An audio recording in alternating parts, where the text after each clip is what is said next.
government formation, I won't take it too personal, but we have a minister for older people in Waterford now. And you are someone that has served on the Older People's Council in Waterford. You are somebody who, as I say, you have a track record of standing up for people. It didn't matter what age they were, what they looked like, who they were, you really stood up for people. So you have a really good track record on older people's rights. So if the minister were to come to you looking for advice over a cup of coffee in the sitting room and said, Bernadette, what are the top 3 things that I need to do in this job? What should I be doing? What kind of advice or what kind of guidelines would you give the minister if the minister were to come and sit down for a cup of tea or coffee with you? For older people? Yes. Yes. We have to look at the basic services that exist for older people. Mm-hmm. Okay. The facilities, the community services, the health services that exist. But also we have to deal with the stereotype around older people. Mm-hmm. And that's a really important one. Mm-hmm. Because stereotype very often reflects how policies are formed. Mm-hmm. If we think something about somebody, yeah, well, then something's created on that basis. So I would be saying to her, have a look at what we really mean about older people, the attitudes that are out there. Mm-hmm. What is the attitude in anything that we're creating for older people? Because I'm a great believer in foundation. Mm-hmm. Because we don't get that right, because I've been seeing it through COVID, how patronized older people have been and are. Ageism has been huge around it. The kinds of conversations that all over 70s now must cocoon, you know. Doesn't matter if you're well, fit, able, agile, you know.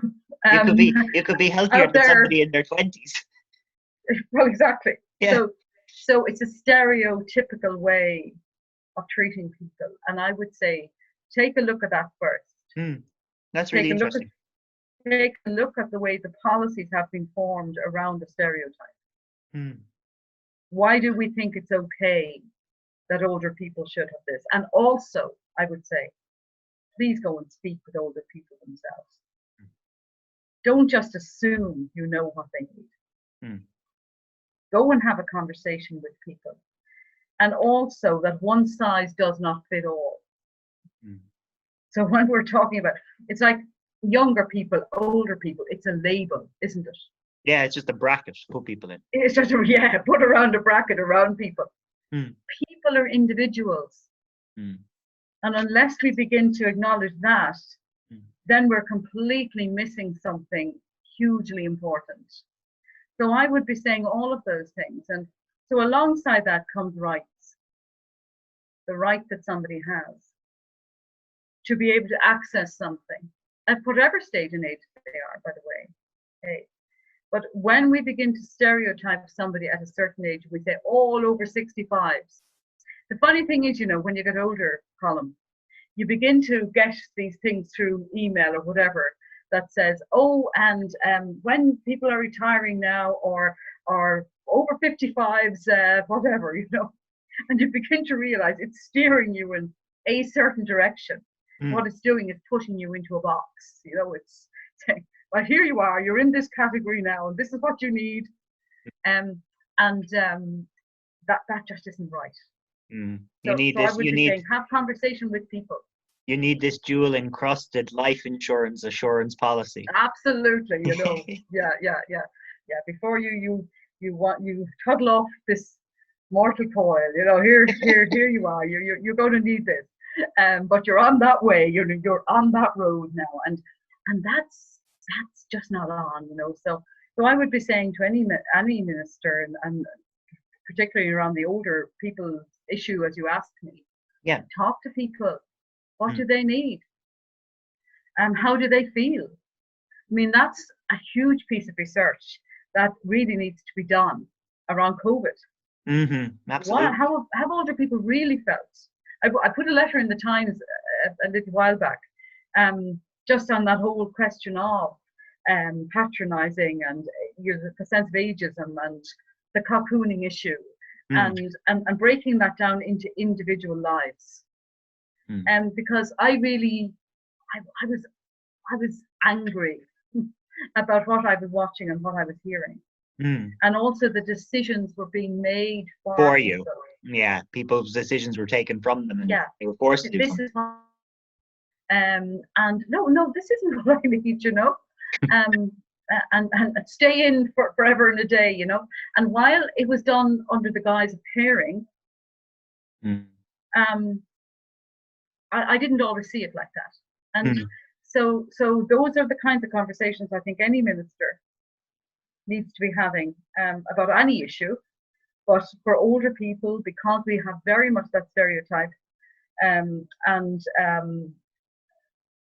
patronizing mindset that has prevailed for a long time, that needs to be looked at and build from there, build from the reality of people's lives and people's needs.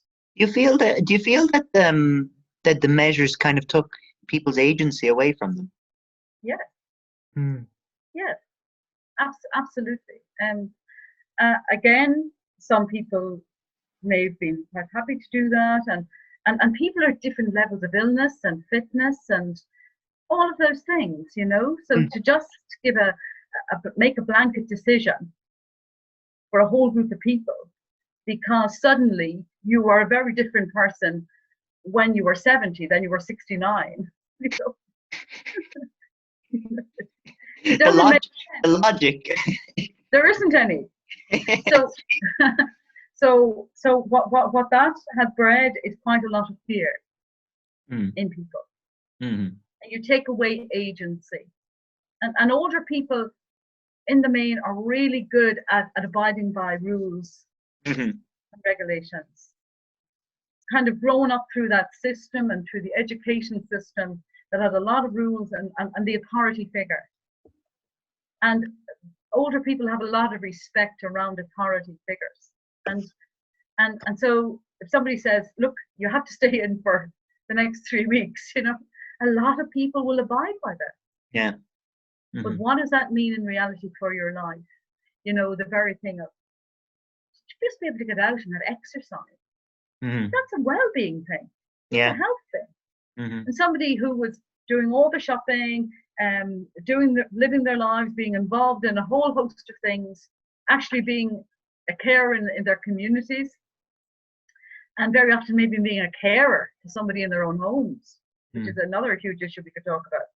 And suddenly they were put into this box, this bracket, and said, this is how you're to be. And so dependency on others came in.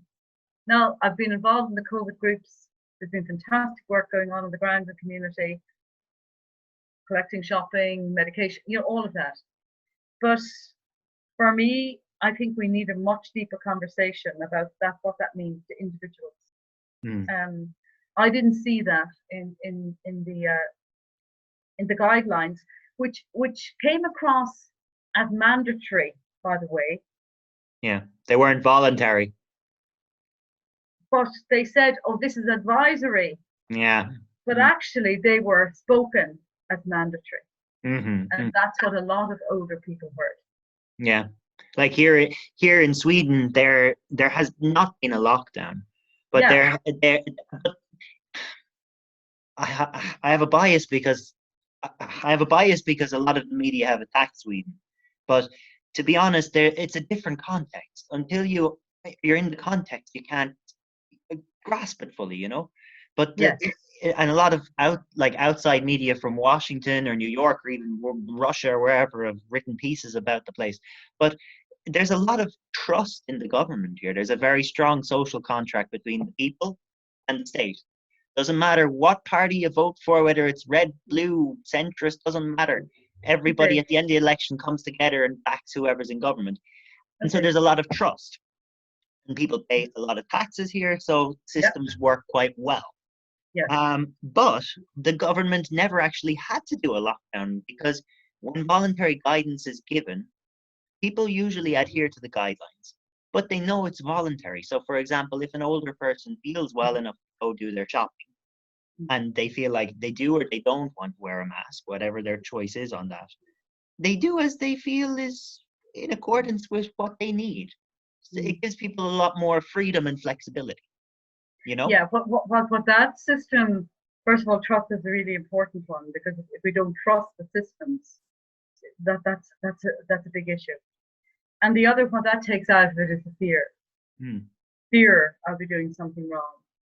You know, fear that my choice has been taken away, that my independence has been taken away.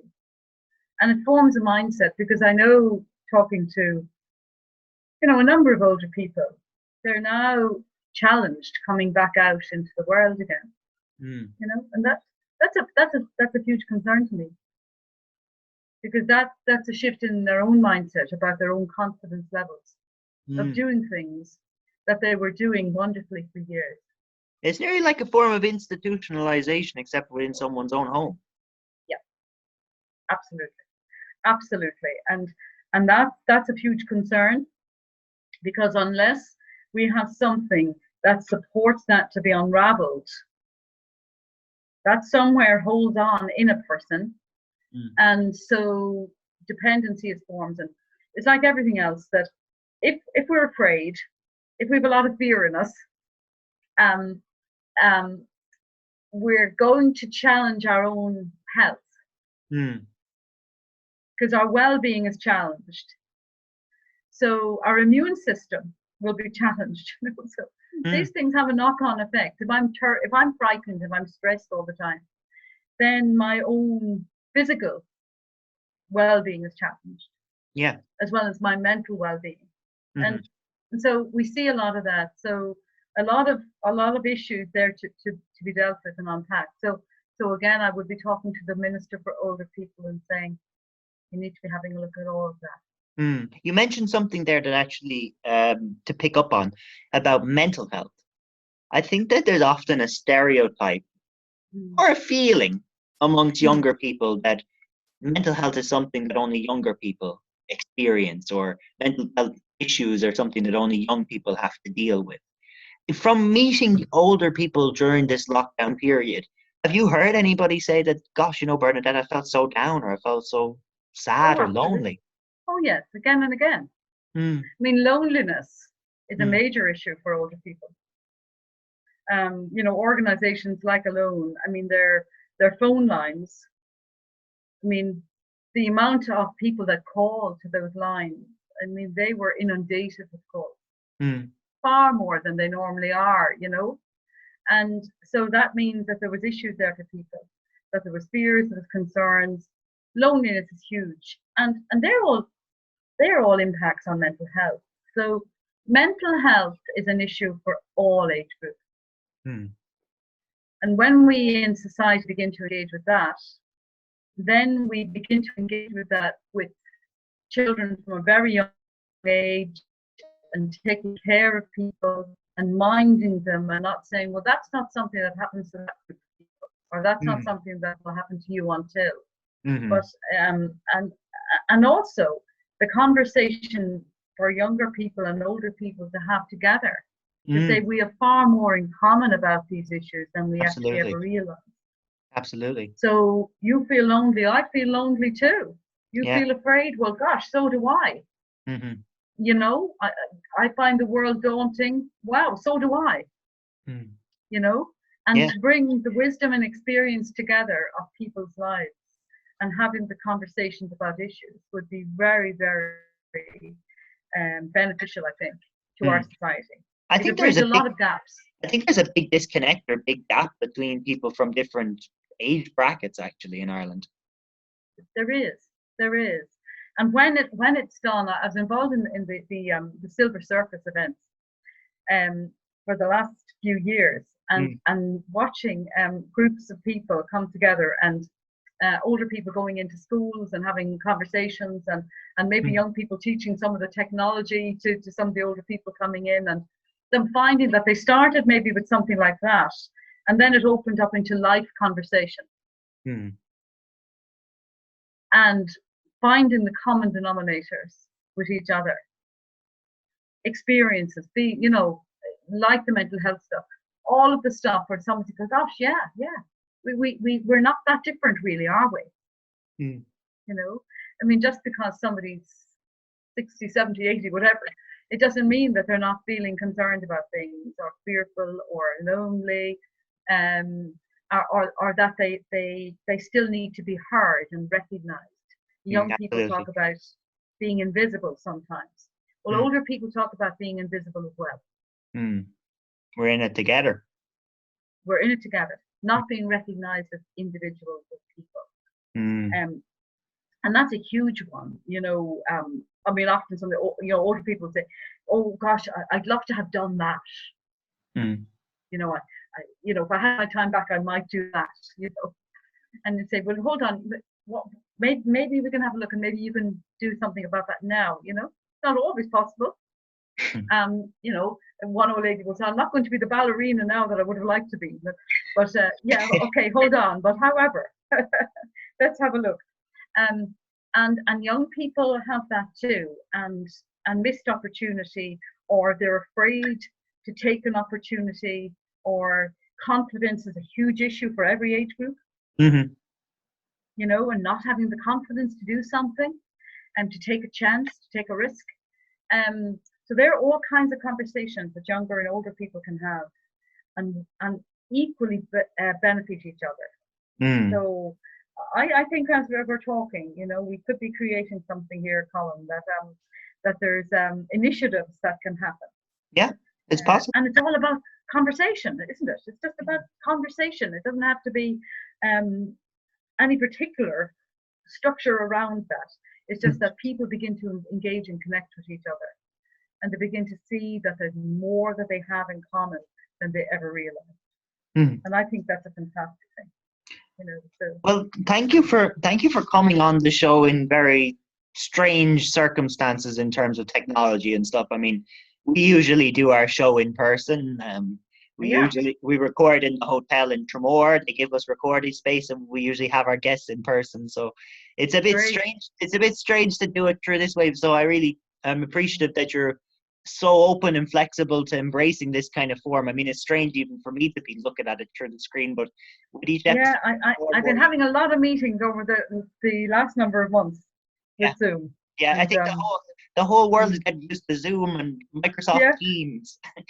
Yeah, we've been talking to everybody around the world, and actually that's been a really good thing as well, because very often people will say, "Gosh, you know, we wouldn't have done it like this." Yeah, no. And there's massive benefit to it. So embracing technology, yes, absolutely. Let me ask you a last question. So yeah, we don't really know when there'll be another election. It's impossible to tell how long this arrangement will last. But if it goes as it's supposed to, according to the calendar plan and the program for government, there would be local elections before the next general elections. And from what I can see, as I said at the beginning, you're somebody who's not from like the traditional political insider group who's been in the party all the way and worked their way up the party ladder to be able to represent the people. You're somebody that's actually been with the people on the ground. So if there was another election, local or general, would you consider putting your name forward for it? I have to think about that. You know, I have to think about what that means. I suppose we always have to think about the time in which that happens, and where my life is then. You know, the life change and life circumstances. I suppose one thing I will always say that I don't have to be elected to be active in the community, and that's something I'll always be doing. For as long as I can draw breath and get out there and talk to people and write things, and so from that point of view, I'll always be doing that. And I think having been involved in the election is a fantastic experience, by the way. It gives a different platform to talk about issues as well, you know. So now I'm very interested in, as I mentioned at the beginning here, of holding politicians to account in relation to where we're going forward, and I suppose I've always been doing that at a level. Yeah. So that won't change. But I don't know. I can't answer it because life circumstances may be different. But no matter what happened, you'll be fighting for social justice in one way or another. Yeah, I mean, I think that's it, and I think that's always the bottom line. That where there is inequality and injustice, where somebody isn't getting a fair share of something, I think I'll be there somewhere saying I hope that's wrong. I hope that I'll be there with you, Bernadette. Well, I think you will, and I want to wish you all the very best as you go forward and your own commitment around human rights and the issues that are really important to you. And I think at a heart level you get that, and I think that's really special. So I think you're going to do amazing things. Thank you, Bernadette. Thank you. That means a lot, Bernadette. But thank you for coming on the show. I'm sure I'll have you on again in the future when there's something that is relevant or something that I believe that I need somebody who's an expert to get to the people and give them that bit of advice or give them that guidance or the motivation even just to look at an issue positively or look at it critically or whatever the angle needs to be. I think that I'll have you back again. So thank you for being on the New View, Bernadette, and stay well and stay safe, and hopefully I'll see you in Waterford whenever I get back home. Well, that would be fantastic, and I would say to people out there, believe in yourself. If there's something that you have a conviction for and a vision for, don't give 1 second of doubt in relation to going with it. Bernadette Phillips, thank you for coming on the New View. Thank you, Colin. Take care. Stay safe. Take care now. Bye. Bye. Bye. Thank you.